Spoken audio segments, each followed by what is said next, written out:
Bleach Revisited. I am Carker Gold, your host of this series in which we will be reading every single chapter of the Bleach manga, providing critical analysis of the art and narrative, as well as personal response to each of these chapters. We'll also be discussing how the individual chapter connects to the rest of the manga as a whole. As usual, we begin these videos with a reading of the chapter that we are currently discussing for the episode. This is Chapter 120, Shake Hands with Grenades. We don't have time to wait for you to heal completely. I know you're in pain, but you'll have to endure it. But why? This is Bleach, Chapter 120, Shake Hands with Grenades. Why do you take me out of there? I had the best chance of coming out alive of anybody there. Now Ganju and Hanataro and Rukia are gonna get killed. Who do you think you are? You had no chance. No one there could have fought Byakuya and lived. Look, you! Stop shouting. You'll open your wounds again. Carrying you away was the best I could do. It was the only way to escape Byakuya. But why me and not Rukia? Nobody there had any hope of defeating Byakuya. But in 3 days, you might just have a chance. The others wouldn't. That was my reasoning. You were the only logical choice. And Byakuya wasn't alone. Yukitake was there as well. He was Rukia's direct superior, a very dutiful man. He'll imprison Ganju and that youth from the 4th Company who tried to rescue Rukia, but he won't kill them. They'll be alright, Ichigo. You just need to concentrate on becoming stronger. You can't defeat Byakuya as you are now, but I'll train you so that in 3 days' time, you can. And then, with your own hands, you can save your friends. I want to ask you a question. Are you aware that Zangetsu is a constant release Zanpakuto? It is? When you say constant release, you mean like Kenpachi's? I always knew this sword was different from the others. It doesn't change shape even if I call its name. Just as I thought. You don't know. In that case, you weren't aware that Zangetsu had a second release. All Zanpakuto have 2 stages of release. The first is Shikai. The second stage is called Bankai. It's mandatory that a captain be able to perform both. Mandatory? Yes. With one exception, every captain has mastered both Shikai and Bankai. Exception? Kenpachi Zaraki! In the long history of the Soul Society, he's the only one to become captain without being able to perform Bankai or knowing the name of his Zanpakuto. The 13 court guard companies valued his fighting prowess and dedication that much. But then you experience that firsthand. In terms of a Zanpakuto's combat ability, the difference between Shikai and Bankai depends on the individual's innate talents and training, but generally it's 5 to 10 times greater. 10 times! Astonishing, isn't it? But because of that, even for someone with talent, it can easily take 10 or more years of training to master Bankai. Wait a second! I don't have that much time! Of course you don't. When I say 10 or 20 years, I'm talking about normal training. There are serious risks involved, but I'm taking a completely different approach with you. You're going to learn Bankai in just 3 days. I see. So, Tsubaki isn't fully recovered? No. They spent hours healing him last night, but I guess they have a harder time healing each other. I'm sorry I'm not much help. Are you kidding? You can protect and heal us. You're a huge help. Thanks. I'm convinced this is for the best. Orihime can bring up the rear and focus on defense and healing. The enemy is less likely to target her there. Having spent the last few days with her, I feel sure she's not cut out for fighting. There's nothing she hates more than to see someone get hurt, even if it's an enemy. People like her shouldn't fight. Battles aren't good for her or her little friends. Hey, you two! What company are you with? And what are you doing here? We're with 11th Company. Really? That's funny. I'm with 11th Company too. We're a combat unit. Who in the 11th Company would be stupid enough to walk around without a Zanpakuto? I blew it. I didn't realize the company specialized. This is 12th Company's insignia, not 11th Company's. But then, you wouldn't know that. Who are you really? Ah, well, so much for blending in. Whew! That was close. The nerve! Accusing fellow Soul Reapers, what an oaf. Give him a good kick. Are you two alright? That guy's drunk. Incredible. Thank you. Oh, it's the least we could do. 12th Company looks out for its own, right? These 11th Company guys are always trying to start trouble with us, the clods. Anyone could forget his sword. Sure. Wait a second. This isn't right. Something's wrong. He may have been drunk, but he had a good point. We said we belonged to the 11th Company, but we're wearing the insignia of the 12th Company. That's obviously suspicious. So why did they help us? Orihime! Get away from... Huh? What the... hey... this isn't... What's going on? Captain Koritsuchi! This isn't what you said we'd do! It can't be helped. Once a grenade is thrown, it shouldn't come flying back. While I was admiring Keigo, somebody pulled him around the corner and tried to extort money from him. Who is it? Nobody extorts money from my Keigo. Okay, you can do it, Madariko. Be brave and do whatever you have to save him. And that's it for chapter 120 of Bleach. I think it's Shaking Hands with Grenades. It's the title for this one. Shaking hand grenades. Pretty sure it's shake hands with grenades. Okay. Let me get back to the beginning, and we could talk about a little bit of the art and the narrative happening here. Interestingly enough, so Yurichi's got Ichigo in this like kind of training area. I do believe it gets addressed later on, but we don't have the transition because this is a jump forward. We do get a little bit of a flashback later. It's a bit of a weird flashback. We'll get to that.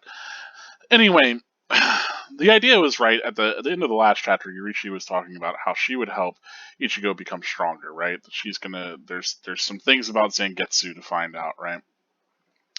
So he doesn't have time to heal completely, you know.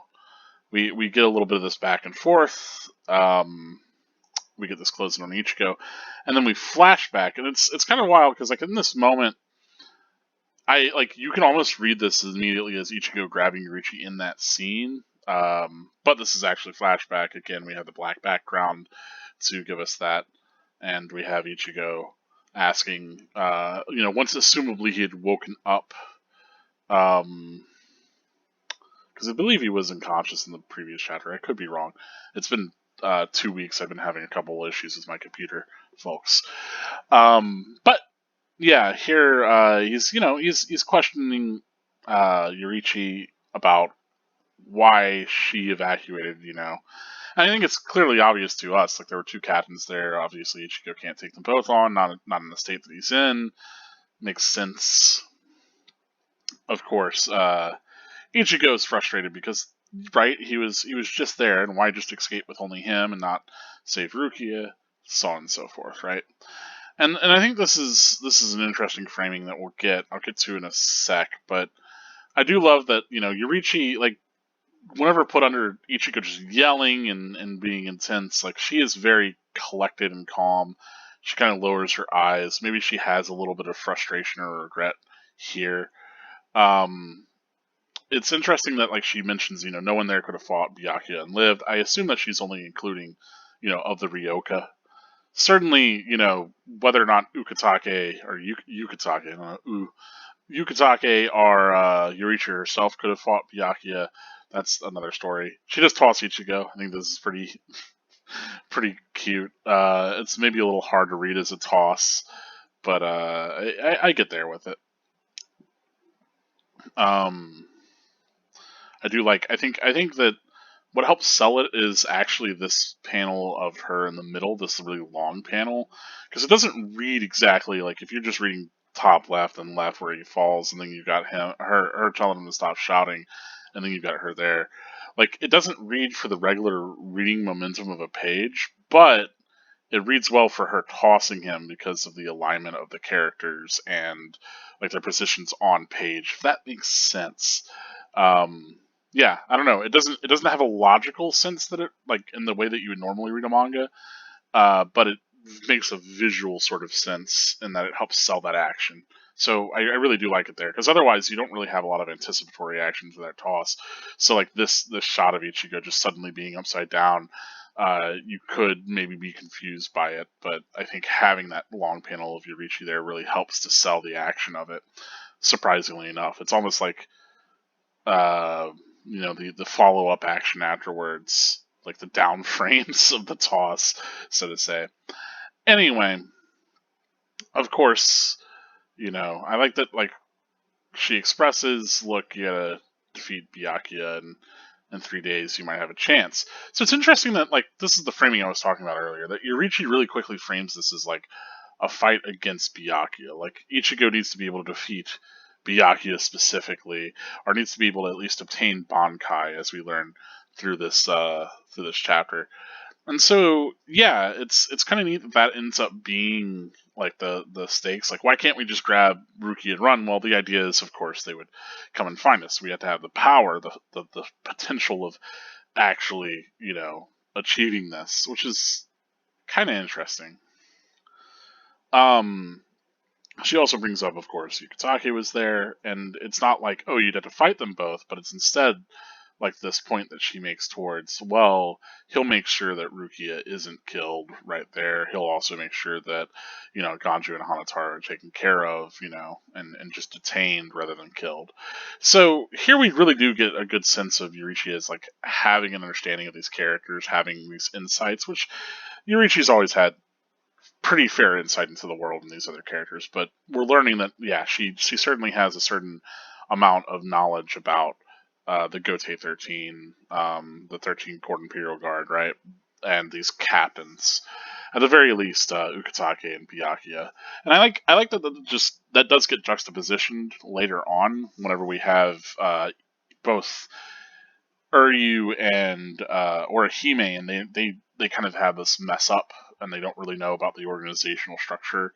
And I think like their lack of knowledge is held in juxtaposition to just how much Yurichi knows, so that we kind of take Yurichi to be a voice of insights for us. Like she's essentially the one telling us things that we can take to be true. And again, I think the point is that it presents Yurichi as this sort of master character, as this one that has this information and is powerful and maybe has secrets or reasons why this hasn't been brought up before, right? We're learning that Yurichi has much more of a connection to Soul Society than perhaps we ever expected. And so yeah, there's this whole, hey, look, with your own hands you could save your friends, which of course that speaks exactly towards Ichigo's motivations. And so we cut back from then to here, Ichigo draws his sword, and Yurichi brings up an interesting notion, right? The idea that Zangetsu is a constant release Senpakuto, right? That it's always in its Shikai release. And he's like, oh, well, I knew it doesn't shapeshift if I call its name. And that makes sense. The idea that like it's a sword that it is constantly released, and to that extent, it's like okay, well, like we've kind of seen some of the powers Zangetsu might have, in the way that it can like direct Rietsu and is certainly very strong and powerful, as well as its, I guess, its general cutting shape and size, if you want to take that as its physicality as a kind of special ability. I do feel like, some characters kind of get the short end of the stick whenever it comes to what their Shikai can do, but we'll get there when we get there. Nevertheless, you know, she's expresses this idea of like, oh, okay, well, if he doesn't know this much about his Shikai, then she probably doesn't know. Ichigo probably doesn't know about Bankai, right? A second release. If only we could all be that lucky. It's a pretty solid like moment of like Yurichi looking kind of hopeful here, which is good. I say it's good. It's effectively kind of drawn. I like this display. We finally get to see Yurichi a little bit more in a kind of neutral setting that we hadn't gotten to see before, which is cool. But yeah, she explains, of course, the Shikai and Bankai. I wish there was a little bit more to illustrate the significance of difference between the two of them, right? But she also states a kind of important thing, right? The captains have to be able to do both Shikai and Bankai, and that, with the exception of Kenpachi Zaraki, every captain's mastered both. And yeah, like, the only reason he hasn't is because, of course, he's such a powerful fighter, right? Of course, Ichigo fought the one special one that didn't have a second release, so that we can explain this. Narrative convenience, haha. It doesn't look like, I don't know if her shoes here are the same sort of shoes that she had before. Maybe I'm losing my mind. But anyway, yeah, she explains, and this is, the power skeleton people will always bump this up, this idea that, Bankai is 5 to 10 times stronger, right? And I think it's important to kind of keep in mind all the other things that she says here, right? That it depends on the individual's innate talents and trainings. It's generally 5 to 10 times greater, right? The idea is that in most cases, yes, your Bankai is going to be stronger than your Shikai. But the idea that it's like, it's your next power up, it's your Super Saiyan 2, it's your, Sage mode, it's whatever you want to call it. And this is an uncommon in, shonen manga, right? The idea that, like, oh, well, here's this cool, like, powerful thing you can do, and then you learn that, and then once you start to get comfortable with that being the thing, it's like, oh, well, you can go even further beyond, right? That's the idea here. It's the next step. It's this further progression.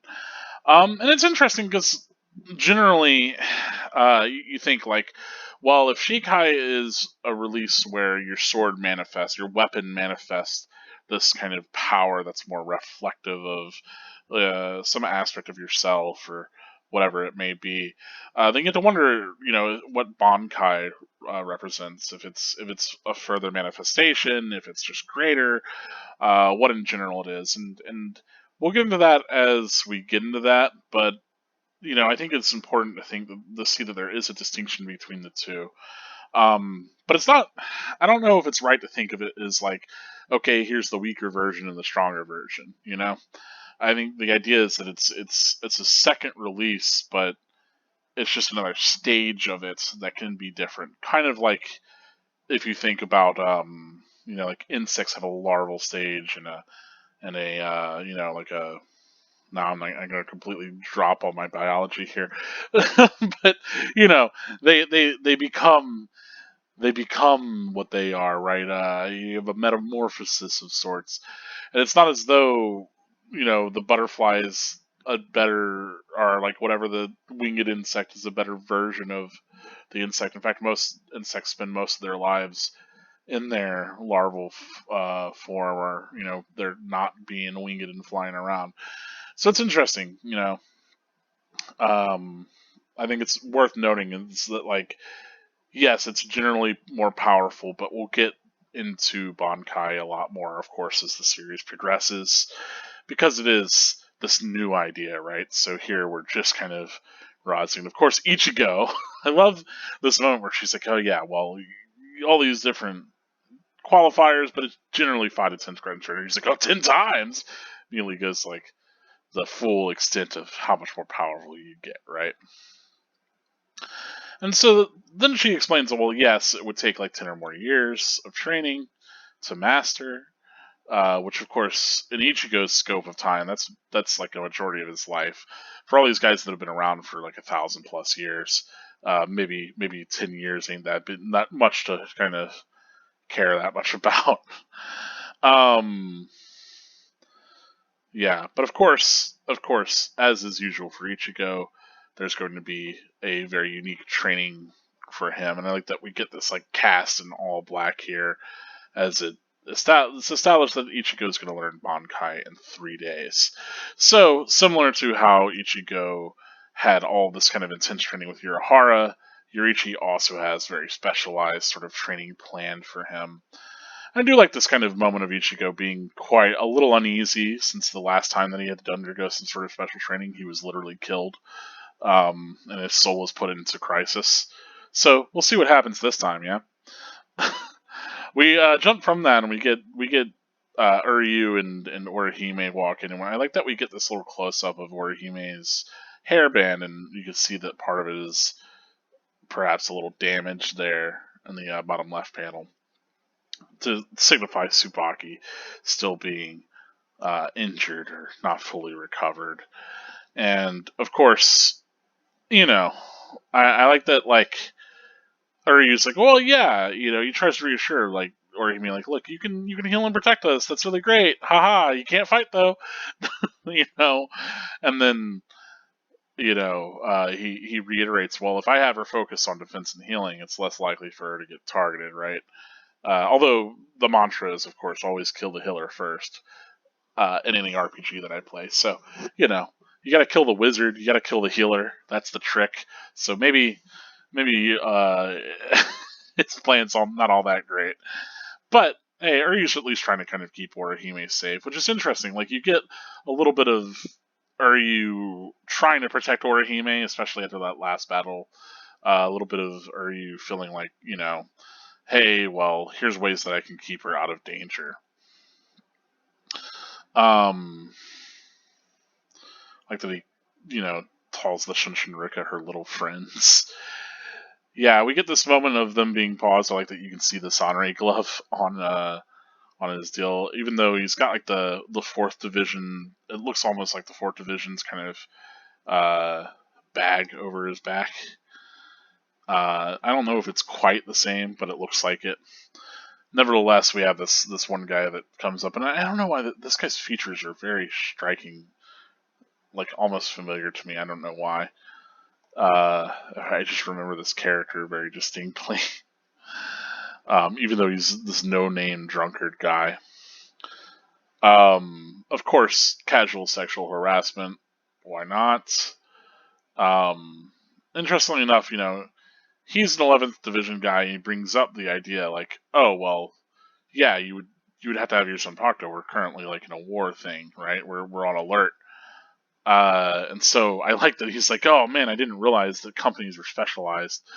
Which up to this point, we've only gotten a few distinctions of like exactly what these companies do, but assumably they all have their specializations, which is cool. I like that we get that kind of note, and that ends up being a thing that not having that information. This is the moment I was talking about earlier.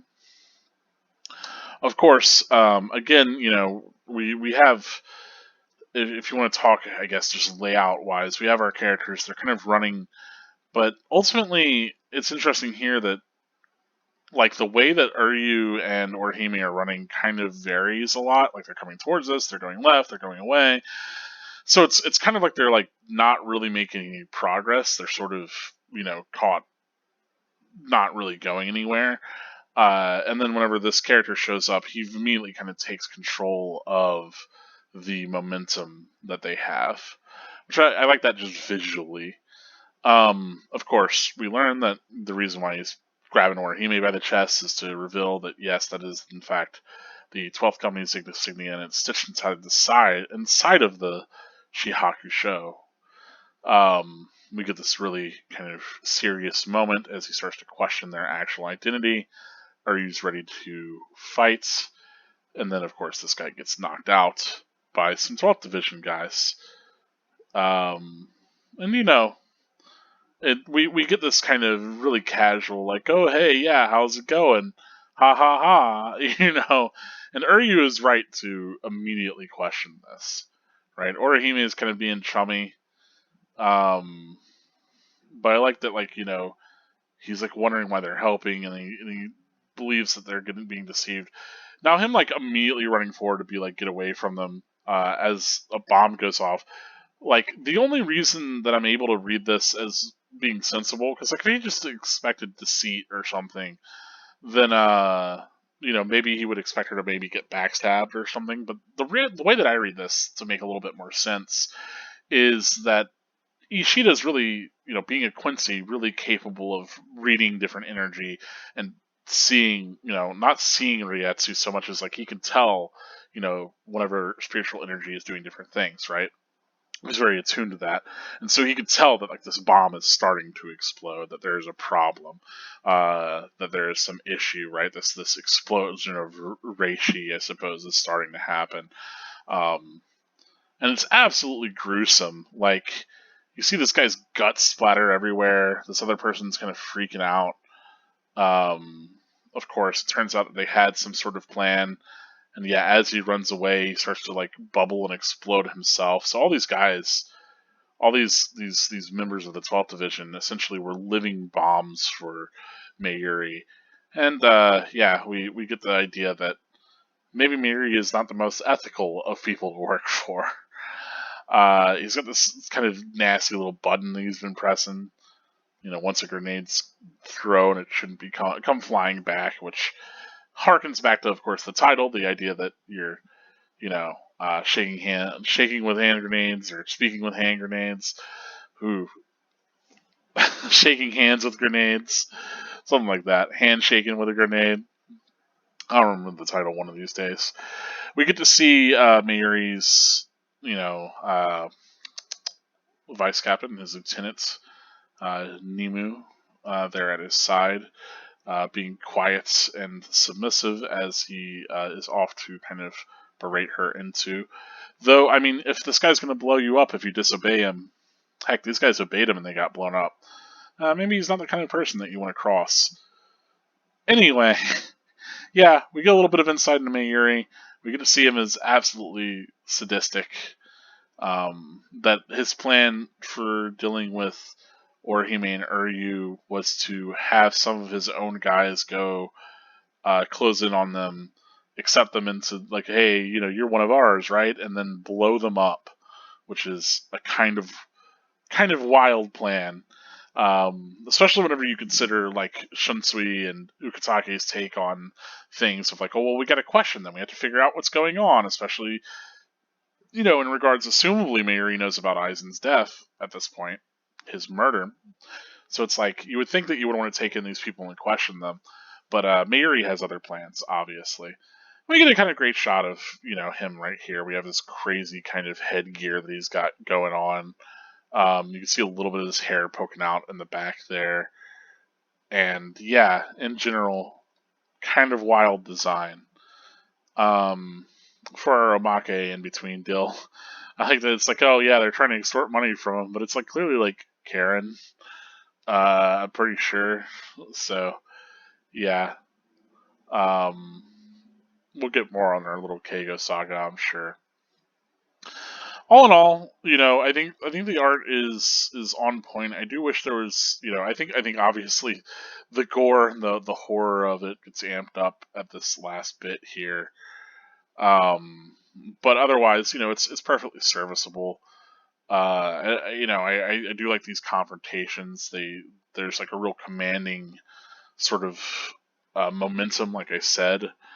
The back and forth between Yurichi and Ichigo, I think, is the most lacking of the chapter. I think, like I said, I do like to get to see, especially Yurichi, kind of demonstrated in a more straightforward way, where she's not in the middle of action or really obscured in a lot of different ways. That we get a lot of like this sort of profile of her. We get to see her, her outfit from a couple different angles, and we really actually take in and interact with that character. Um, that's welcome. we're starting to get a few more exchanges between Yurichi and Ichigo. She really quickly establishes herself as, this authority. But yeah, I just kind of wish there was a little bit more illustratively between the two of them, especially whenever she introduces this very kind of huge idea of, oh well, all these characters, literally all the rest of the captains are capable of the second release Bankai, and you're going to be able to learn that. And like the fact that we don't get any sort of imagery to go along with that, other than Ichigo just kind of being shook, is maybe it's holding it for later. Maybe it lets us think okay, what's these Bankai going to look like? But something to help kind of visualize that in some way would have been nice. As it stands, Yurichi just telling Ichigo about it feels a little underwhelming, but I think it ends up working out later on for different reasons. So we'll get there when we get there. All in all, it's a solid chapter. It really kind of, again, bridges towards where we're going for a lot of these stories. So we had to kind of set up, okay, well, Ichigo's got to do this training, got to learn Bankai, we had to introduce Bankai, right? Maybe that could be done in a more exciting way, but this is a kind of a bit of downtime between all the action and the confrontation that we were having with Byakuya. So it makes sense to have a little bit of a breather here, a little bit more conversation and world building.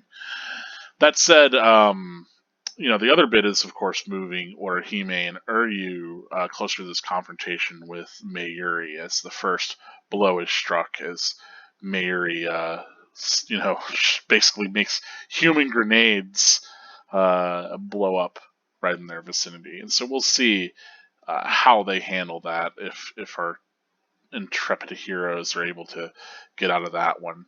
Orihime can make shields, but we don't have anything really indicating if they were able to do anything to keep themselves alive or avoid the brunt of that damage immediately. But that said, that one guy did explode and mostly just got viscera all over his comrades, so I don't know. Troubling stuff.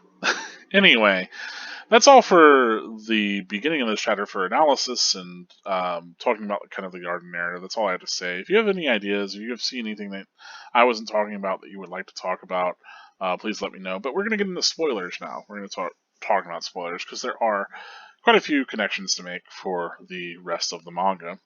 So yeah, this is, of course, their big training ground. I do like that it parallels Urahara's training ground that he has later on. Of course, I don't like. Again, I think that no one could have fought Byakuya and lived is only talking about out of the Ryoka. I definitely think that Yurichi and Ukitake both could probably have defeated Byakuya, but yeah. As far as running away, it makes sense given the nature of Sinban Sakura. I do like that she expresses all this knowledge of Ukitake. It's pretty cool. She would have known Ukitake pretty well, given that he was around for her entire tenure. So yeah, interesting stuff. Of course, I definitely think this idea of with your own hands you can save your friends, that plays into Urahara's entire we got to cultivate Ichigo and we're going to speak towards the sort of things that he desires. You constantly see this where every time that Urahara is pushing Ichigo to gain more power, it's always coupled with these motivations that are ones that are ostensibly Ichigo's own motivations, right? Oh well, you got to save your friends, so you got to do this and this and this dangerous thing to get power. And it gives Ichigo the sort of determination that he needs to move forward, even if all these training things, all these quick paths to power, prove to not really be, great ones, as we find out in Thousand Year Blood War. The Bankai that he got was not quite a true one, nor was even his Shinigami powers in the first place. But again, you have to wonder how much of that Urahara is really aware of, or how much of he's pushing. Certainly he knows the Quincy stuff, but how much of this is just a manifestation of his Quincy powers. Interestingly enough, we get this moment of oh well, Zangetsu being a constant release Senpakto.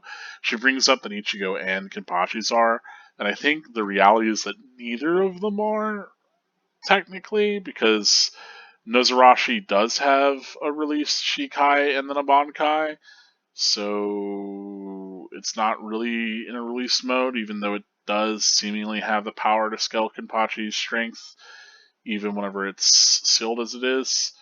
And then similarly, Zangetsu, like, the popular theory, right, is the idea that it was constant release because Ichigo's got so much spiritual pressure, you can't contain it, etc., etc. Um, but if you consider that it is, in fact, like, more manifestation of his Quincy powers and, like, isn't a traditional Asuichi, right? That's why it's so bizarre and, like, constantly stuck in this release state. It's not that it's like, it's not like a part of the thing's nature so much as it is a part of the nature of Ichigo's own powers of being a little bit different. But as far as, like, how that relates, I think the idea being, like, because Ichigo isn't constantly, transforming his sword via Shikai, then he maybe doesn't understand the nature of, calling it to transform it further into Bankai.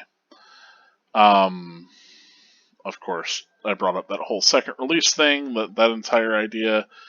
Of course, again, there's a few things here, right? The idea that it's mandatory for a captain to be able to perform both. As we learn, the captain of the 11th doesn't only needs to beat the former captain of the 11th. They don't actually need to have Bankai. And this kind of idea, this idea that a captain has to be able to do Bankai and Shikai, is kind of interesting because, of course, we get Aizen, who famously never uses his Bankai, and so then you're left to wonder, well, what is it? And how did he become a captain if he, if that's never demonstrated? And I think the headcanon that I have is that he just used his Shikai to fake a Bankai. Though, that said, he does say that he's reached the pinnacle of Shinigami power. So, assumedly, he does have a Bankai. Why it never comes up ever, I don't know. It could be a Shinji sort of situation. I think that's a lot like the conclusion a lot of people have come to, is that Aizen Shikai already does everything that he wants, basically, and that his Bankai maybe doesn't work in a way that really benefits him, and so he relies on his Shikai. There's a few things that I read into it, kind of like that Aizen uses his power that he can control and manipulate, rather than a kind of a more of a brute force power, that he prefers that sort of manipulative power, and perhaps whatever the Bankai furthering of that is, he doesn't use. Alternatively, it could just be some Kubo stuff that he's written so thinly into this that even I can't figure it out. Yeah, beneath some spoiler tags, let me know what you think about Aizen's Bankai, if that's even a thing that exists. Of course, Kenpachi gets brought up, but I'm trying to think of the other captains, because I'm pretty sure that we get Shikai and Bankai from all of them. But then again, I like that she says all of this, but then Rishi herself we never see a Shikai from, certainly not a Bankai. We don't even see her Senbakuto. It gets mentioned offhandedly, but, yeah, right? Yeah, lots to consider there. Anyway, the kind of interesting thing here, of course, is that it confirms, yes, of course, that Urahara definitely does have Shikai and Bankai himself. Of course, power scalers love that, like, 5 to 10 times stronger thing, even though it's clearly context is important. Again, the 10 years or more of training to master it. I think that's kind of significant. The 10 to 20 years, right? The idea that you have to actually, like, train for a significant amount of time to begin able to, like, understand even to wield your Bankai, which speaks towards, of course, Ichigo's immaturity and capability of using his weapon. There's a pretty good video I watched on, like, and I might link it in here, the idea that, people complain constantly about Ichigo only using Getsuga Tensho, but, like, that's reflective of Ichigo not really learning the true nature of his Senpakuto and not learning other techniques, right? And not truly learning from, White or, like, actual, like, well, I say actual Zangetsu, but instead relying upon the power given to him by old man Zangetsu. I think that's significant kind of aspect there. But yeah. Anyway.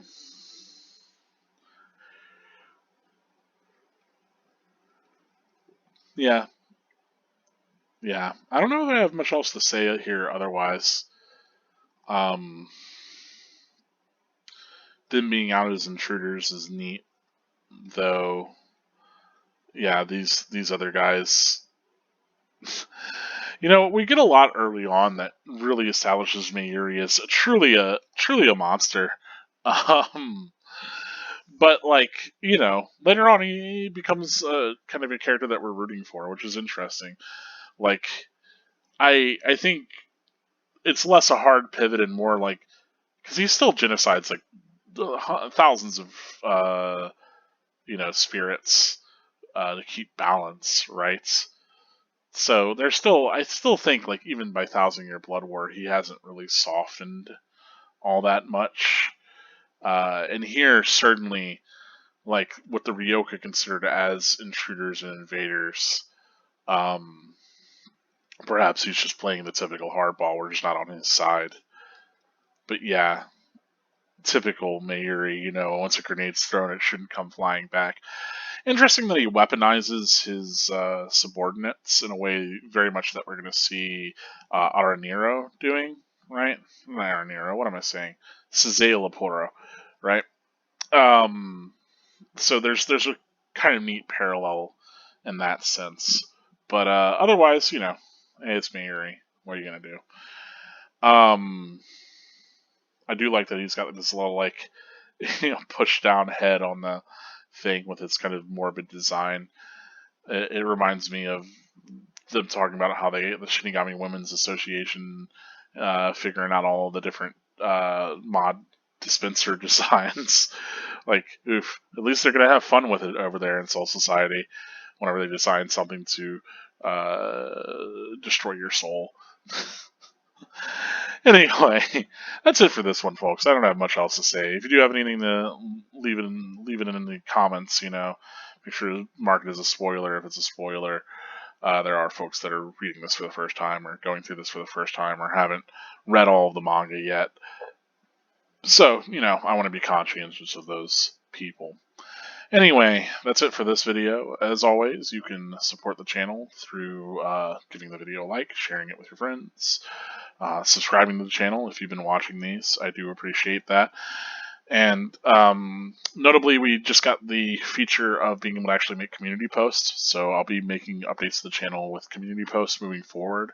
I'll still be using the Twitter too, here and there. But, basically the Twitter was extant because I couldn't make community posts at the beginning.